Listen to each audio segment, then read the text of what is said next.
2025 সালের এসএসসি পরীক্ষার্থীরা, তোমরা স্ক্রিনে দেখতে পাচ্ছ তোমাদের ইংরেজি খাতা। তো ইংরেজিতে স্টুডেন্টরা কী পরিমাণ ভালো রেজাল্ট করেছে এবং টিচাররা কিভাবে তোমাদের ইংরেজি খাতায় নাম্বার দিচ্ছে সেটি আজকের এই ভিডিওতে তোমাদের মাঝে উপস্থাপন করব। তো তোমাদের এই ইংরেজি যে খাতাগুলো রয়েছে, এই খাতাগুলোর মধ্যে সর্বোচ্চ নাম্বার পেয়েছে একজন শিক্ষার্থী, সেটা হচ্ছে 76 নাম্বার, এবং পরীক্ষার্থী ফেল এসেছে মাত্র 3 জন এই ইংরেজি খাতা থেকে। তো বেশিরভাগ শিক্ষার্থীরা যেহেতু ইংরেজিতে পাশ করতেছে এবং ইংরেজি যেহেতু 2টা পত্র রয়েছে, 2টা পত্র মিলে কিন্তু যে সকল শিক্ষার্থীদের দেখা যায় যে 3 জন 4 জন 5 জন যারা ফেল করতেছে তাদের কিন্তু রেজাল্ট কিন্তু পাস চলে আসবে। তো অনেক স্কুল রয়েছে যেসব স্কুলে দেখা যায় যে প্রত্যেক বছর কিন্তু এরকম হয়ে থাকে। বাংলাদেশে কিন্তু 4-5টা স্কুল কিন্তু প্রত্যেক বছরই কিন্তু বের হয় যেখানে শতভাগ ফেল থাকে, আবার শতভাগ পাশের স্কুলের তো অভাব থাকে না, এরকম কিন্তু অনেক স্কুল থাকে। তো এখানে আজকে যে স্কুলের খাতাটা পড়েছে, এখানে তোমরা দেখতে পাচ্ছ যে ভালো হাতের লেখা আছে, তারপরেও কিন্তু শিক্ষার্থী ফেল করেছে। কিন্তু খারাপ হাতের লেখা দিয়েও অনেক শিক্ষার্থী পাস করেছে, কারণ তারা লিখেছে। বা হাতের লেখা যতই ভালো হোক না কেন, যদি তোমরা অ্যান্সার নং অ্যান্সারগুলো যদি তোমরা সঠিকভাবে লিখতে না পারো, বা তোমরা 2-1টা অ্যান্সার করে 1 নং 2 নং বা 3 নং এরকমভাবে যদি 2-1টা অ্যান্সার করে যদি চলে আসো, হাতের লেখা তোমাদের যতই সুন্দর হোক না কেন, তোমাদের পাস করিয়ে দেওয়ার কোনো কিন্তু সিস্টেম নেই। তো যাই হোক, তোমাদের শিক্ষার্থীরা যারা রয়েছে, তোমাদের এই ইংরেজি পরীক্ষার খাতা দেখা নিয়ে সমস্ত তথ্য কিন্তু আজকের এই ভিডিওতে তোমরা জানতে পারবা, এবং তোমরা বুঝতে পারবা যে আসলে ইংরেজিতে টিচাররা কীভাবে নাম্বার দিচ্ছে এবং স্টুডেন্টরা কী পরিমাণ লিখলে কী পরিমাণ নাম্বার পাচ্ছে। তো তোমরা যারা শিক্ষার্থীরা রয়েছে, আমাদের চ্যানেলটি যারা এখনও সাবস্ক্রাইব করো নাই, শিক্ষা সম্পর্কিত সকল তথ্য, তোমাদের এসএসসি পরীক্ষা সম্পর্কিত যাবতীয় আপডেট এবং পরীক্ষার পর তোমাদের কলেজে ভর্তির সময় তোমাদের কী কী প্রয়োজন হবে, A to Z কিন্তু তোমরা আমাদের চ্যানেলে কিন্তু পেয়ে যাবা। কাজেই আমাদের চ্যানেলটি সাবস্ক্রাইব করে রাখো এবং আমাদের ফেসবুক পেজটি অবশ্যই তোমরা ফলো দিয়ে দিবা, কারণ সেখানে তোমরা গুরুত্বপূর্ণ আপডেট জানতে পারবে। এবং তোমাদের কোনো প্রশ্ন থাকলে অবশ্যই আমাদের ফেসবুক পেজে তোমরা SMS করে জিজ্ঞেস করবা। তো ফেসবুক পেজ লিঙ্ক কিন্তু আজকের ভিডিওর কিন্তু তোমাদের প্রথম কমেন্টে কিন্তু দেওয়া থাকবে। তো তোমরা অবশ্যই ফলো দিয়ে দিবা এবং তোমাদের প্রশ্ন থাকলে জিজ্ঞেস করবা। তো যাই হোক, আসো আমরা মূল বিষয়ে চলে আসি।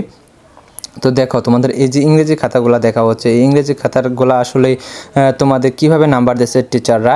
তো তোমাদের নাম্বার দেওয়ার ক্ষেত্রে দেখো, তোমাদের ইংরেজিতে কিন্তু MCQ কিন্তু নেই। তো তোমাদের পুরো খাতাটা, অর্থাৎ তোমাদের ইংরেজি প্রথম পত্র বলো, দ্বিতীয় পত্র বলো, 2টা খাতায় কিন্তু টিচাররা কিন্তু দেখে থাকে।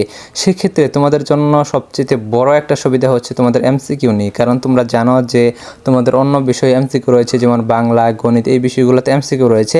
এই MCQ খাতাগুলা কিন্তু মেশিনের মাধ্যমে দেখা হয়, যেখানে MCQতে এবং CQতে কিন্তু আলাদাভাবে পাস করতে হয়। এটা কিন্তু অনেক কঠিন একটা প্রক্রিয়া।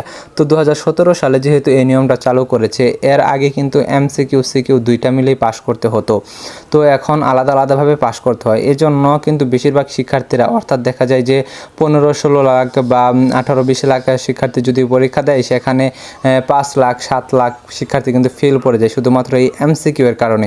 তো ইংরেজিতে এই জন্যই বেশিরভাগ শিক্ষার্থী পাস করে যায় যে তাদের MCQ নেই। এখানে টোটাল নাম্বার মানে 100 নাম্বার পুরো খাতাটা কিন্তু একজন টিচার দেখে থাকে। আর তোমাদের জন্য যে বিষয়টি প্লাস পয়েন্ট হয়ে দাঁড়িয়েছে, মানে টিচারকে জিজ্ঞেস করার পর টিচার যা বললো যে তোমাদের যে লিখিত অংশটা রয়েছে বা তোমাদের রাইটিং পার্ট যে রয়েছে, সেখানে কিন্তু শিক্ষার্থীরা কিন্তু অনেক ভালো রেজাল্ট করতে পেরেছে শুধুমাত্র এটার কারণে। তো তোমাদের ইংলিশ ফার্স্ট পেপারে তোমরা গ্রামারের অংশ বলো, বা তোমাদের ইংলিশ সেকেন্ড পেপারে গ্রামারের অংশ বলো, বা ইংলিশ ফার্স্ট পেপারে তোমরা পেসেসের অংশ বলো, সেই জায়গাগুলোতে কিন্তু স্টুডেন্টরা কিন্তু ভালো নাম্বার তুলতে পারেনি। তো তারা ভালো নাম্বার তুলেছে তোমাদের প্যারাগ্রাফ, কম্পোজিশন, ডায়লগ বা অ্যাপ্লিকেশন এগুলো লেখার মাধ্যমে। কারণ এগুলা কিন্তু দেখা যায় যে প্রত্যেকটা শিক্ষার্থীর কিন্তু সাজেশন অনুযায়ী কমন পড়ে গিয়েছে। কারণ প্রত্যেক বছরে কিন্তু দেখা যায় যে 8-10টা করে তোমাদের প্যারাগ্রাফ, কম্পোজিশন বা অ্যাপ্লিকেশন এগুলো মুখস্থ করলে কিন্তু তোমাদের একটা কমন পড়েই যায়। এটা যে কোনো টিচারের সাজেশন অনুযায়ী কিন্তু কমন পড়ে যায়। এটা স্পেসিফিকে কারো কথা বললাম না, বা আমার নিজের কথা বললাম না। এটা কিন্তু যে কোনো টিচারের সাজেশন তোমরা ফলো করলে তোমাদের রাইটিং অংশটা কমন পড়ে যায় ইংরেজিতে।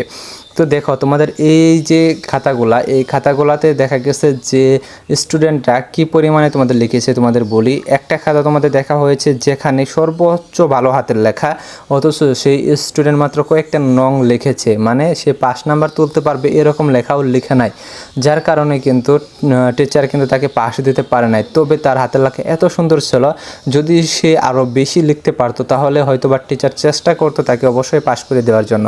কিন্তু টিচারের সদিচ্ছা থাকা সত্ত্বেও কিন্তু সেই স্টুডেন্টকে কিন্তু পাস করিয়ে দিতে পারে নাই।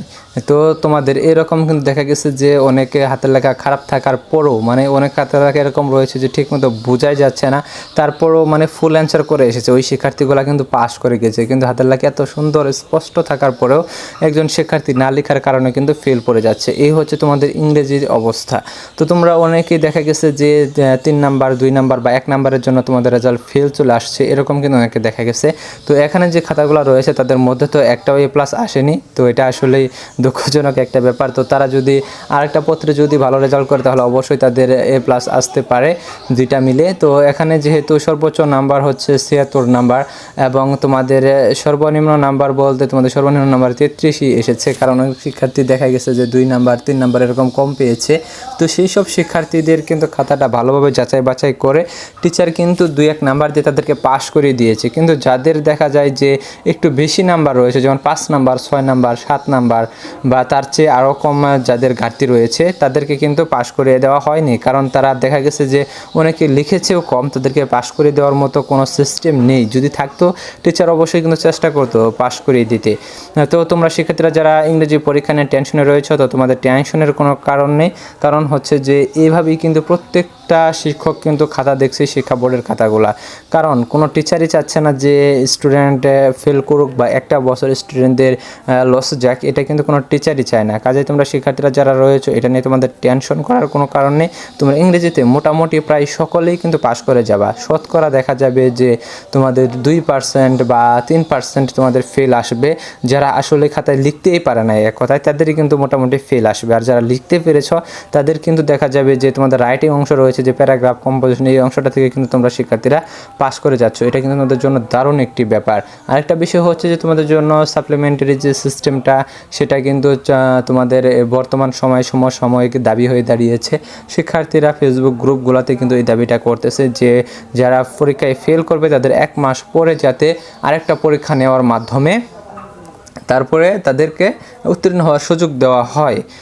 তো এটা নিয়ে আসলে কি হয় সেটা আমাদের দেখতে হবে। তো এটা যেহেতু সোশ্যাল মিডিয়াগুলোতে ভাইরাল হয়ে গেছে, ইউটিউবারও এটা নিয়ে আলোচনা করছেন, অবশ্যই এই তথ্যটি শিক্ষা মন্ত্রণালয়েও পৌঁছে গেছে বা শিক্ষা বোর্ডের কর্মকর্তারাও অলরেডি জেনে গেছেন, কারণ যেহেতু এসএসসি 2025 ব্যাচের শিক্ষার্থীর যে গ্রুপগুলো রয়েছে সেখানেও কিন্তু তারা অবশ্যই কানেক্টেড রয়েছেন এবং অনেক ইউটিউব চ্যানেলেও তারা কানেক্টেড রয়েছেন, তারা কিন্তু অবশ্যই জেনে গেছেন। তো এটা নিয়ে দেখা যাক যে আসলে শিক্ষার্থীদের এই দাবিটা কি কোন পর্যন্ত যায় বা এটা আসলে শিক্ষা বোর্ডগুলো মেনে নেয় কিনা। যদি মেনে নেয় তাহলে তোমাদের জন্য এটি অনেক একটি সুবিধার কারণ হয়ে দাঁড়াবে, কারণ দেখা যায় প্রত্যেক বছর যে 6 থেকে 7 লক্ষ শিক্ষার্থী যে পরীক্ষায় ফেল করে থাকে তাদের মধ্য থেকে দেখা যাবে যে 4 থেকে 5 লক্ষ শিক্ষার্থী কিন্তু পরীক্ষা দিয়ে আবার উত্তীর্ণ হতে পারবে, এরকম কিন্তু হয়ে যাবে। হয়তো বা 1-2 লাখ এরকম ফেল থাকবে, কিন্তু তারা উত্তীর্ণ হতে পারবে অনেক শিক্ষার্থী। এটা কিন্তু তোমাদের শিক্ষার্থীদের জন্য দারুণ একটি সুযোগ হতে পারে।